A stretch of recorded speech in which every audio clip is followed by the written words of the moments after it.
आपने इस्तीफा खुद से दिया कि पार्टी ने कहा आपसे? नहीं, मुझे उस वक्त लगा कि जिस तरह बीजेपी बदनाम कर रही है अरविंद केजरीवाल को और पार्टी को, मुझे उचित नहीं लगा। जिस तरह इसलिए मैंने एक IPS ऑफिसर जिनकी पत्नी IFS ऑफिसर है, उनकी शादी थी तो पूरे गांव में उनकी धमकी दी गई राजस्थान के अंदर, अगर घोड़ी पे बारात निकालोगे तो तुम्हें हम जिंदा नहीं छोड़ेंगे। मंत्री जी बताएं कि जो हमारा जो जवाब था आप वो बताएं। उन्होंने मेरे से सवाल किया कि जो 22 प्रतिज्ञाएं वहाँ पर दोहराई गई, क्या वो 22 प्रतिज्ञाएं आज के समय में प्रासंगिक हैं? तो मैंने उसका जवाब दिया कि देश के पूर्व राष्ट्रपति रामनाथ कोविंद जी वो पुरी के मंदिर उड़ीसा गए, उनको अंदर घुसने नहीं दिया मंदिर के अंदर। और मैंने दूसरा जवाब दिया, मत करो यार, खैरलांजी कांड हुआ महाराष्ट्र के अंदर, कुमेर कांड हुआ राजस्थान के अंदर, जितेंद्र मेघवाल का मुंह रखने पे हत्या हुई, और इसके साथ साथ इंद्र मेघवाल की घड़ा छूने पे हत्या हुई, हाथरस की बेटी के साथ बलात्कार करके उसकी हत्या हुई, और अभी लखीमपुर खीरी में 2 बहनों का सामूहिक बलात्कार करके उनको फांसी पे लटकाया गया। मध्य प्रदेश के अंदर होली के दिन होलिका का पूजा करने पर दलित महिला को होलिका में जला दिया गया। कर्नाटक के अंदर मंदिर की मूर्ति छूने पर दलित समाज के एक परिवार के ऊपर 60,000 रुपए का जुर्माना लगाया गया।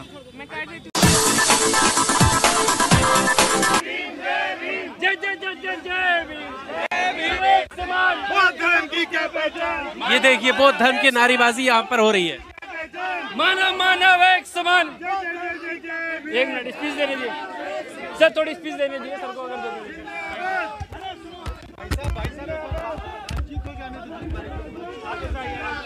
थोड़ा अगर इस तरीके से अगर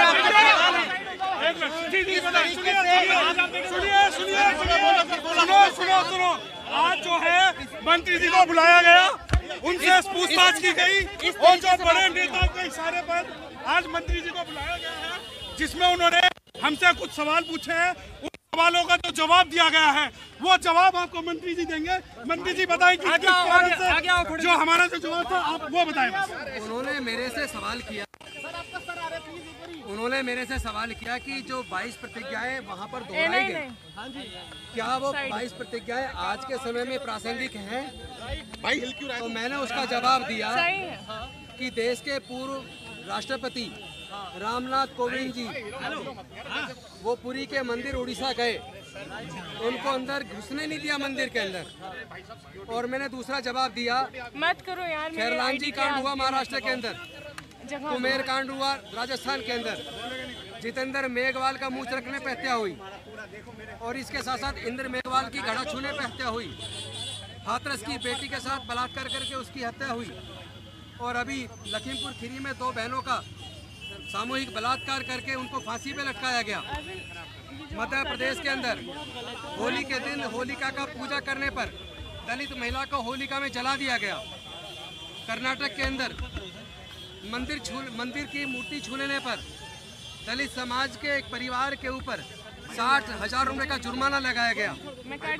और इसके साथ साथ पूरे देश के अंदर हम देख रहे हैं लगातार दलितों के साथ जाति की वजह से उत्पीड़न हो रहा है। एक IPS ऑफिसर जिनकी पत्नी IFS ऑफिसर है, उनकी शादी थी तो पूरे गांव में उनकी धमकी दी गई राजस्थान के अंदर, अगर घोड़ी पे बारात निकालोगे तो तुम्हें हम जिंदा नहीं छोड़ेंगे। मजबूरी में उस IPS ऑफिसर को, चूँकि वो IPS थे, उन्होंने अपने उच्च अधिकारियों से बात की तो राजस्थान के उस गांव को छावनी में तब्दील किया। अगर भारत के अंदर एक IPS ऑफिसर जिनकी पत्नी IFS ऑफिसर है, उनको अपनी बारात घोड़ी पर निकालने के लिए इतनी धमकी दी जा रही है और उसको पुलिस की इतनी बड़ी मदद देनी है, गांव को छावनी बनाना पड़ता है। तो मेरा ये मानना है कि जिस तरह जो परिस्थितियां डॉक्टर बाबा साहेब अम्बेडकर के सामने उस वक्त थी, जिन परिस्थितियों में जातिगत भेदभाव उत्पीड़न की वजह से उन्होंने उस वक्त ये निर्णय लिया कि उन्होंने बौद्ध धर्म की दीक्षा ली और वो 22 प्रतिज्ञाएं उन्होंने समाज के लाखों लोगों को दी। तो आज जब इस तरह की जातिगत उत्पीड़न की घटनाएं लगातार चल रही है, तो मैं समझता हूं कि आज भी जब तक भारत छुआछूत मुक्त ना हो जाए, जब तक भारत से जातिवाद खत्म ना हो जाए, जब तक भारत में दलितों को मूंछ रखने पर, मंदिर में प्रवेश पर, मूर्ति छू लेने पर, क्योंकि अभी उत्तर प्रदेश के अंदर भगवान की मूर्ति छू लेने पर एक दलित समाज के व्यक्ति की हत्या कर दी, तो जब तक ये जातिगत उत्पीड़न खत्म नहीं हो जाता, तब तक ये छुआछूत मुक्त भारत नहीं बन जाता। मुझे लगता है तब तक वही परिस्थितियाँ आज भी मौजूद हैं और वही 22 प्रतिज्ञाओं का महत्व आज भी उतना ही है जितना उसने। अकेले कैसे लड़ेंगे? आपकी पार्टी तो आपके साथ ही नहीं नजर आ रही है। दलितों के साथ जब भी कोई जुर्म होता है तो देश की सारी पार्टी और उनके बड़े नेता चुप्पी साध लेते हैं। दलितों को अपनी लड़ाई खुद लड़नी पड़ती है और हम लड़ेंगे, हम डरने वाले लोग नहीं हैं। क्या आम आदमी पार्टी क्या सवाल सर पुलिस की तरफ से मेरे खून में गद्दारी नहीं है, मैं गद्दारी नहीं कर सकता, लेकिन अगर मेरे साथ होने वाले जुल्म पर इस तरह की राजनीति चलेगी तो मैं अपने समाज से चर्चा करके भविष्य के लिए निर्णय लेने के स्वतंत्र हूँ। लेकिन आम आदमी पार्टी गद्दारी की असर एक तरीके से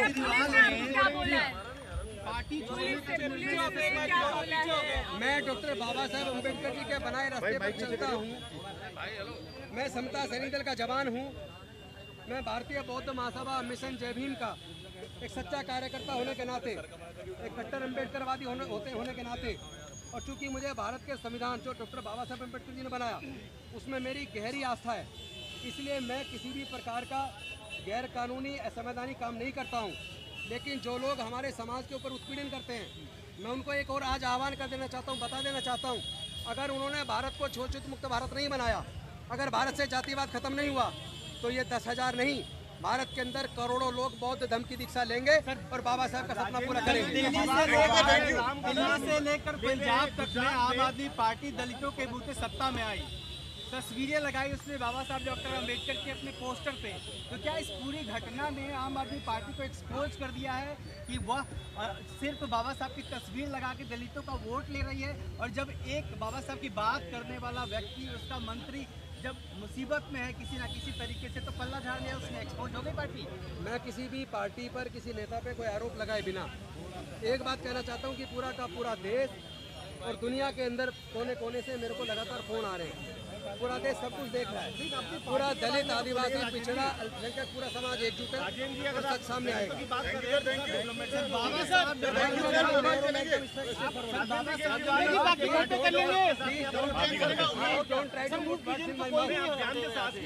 मैं एक वकील हूँ और मैं जवाब दूंगा। मेरे समाज के लोग तय करेंगे। गाड़ी में खड़ी अंदर है ना। सर बाकी आवाज पे सर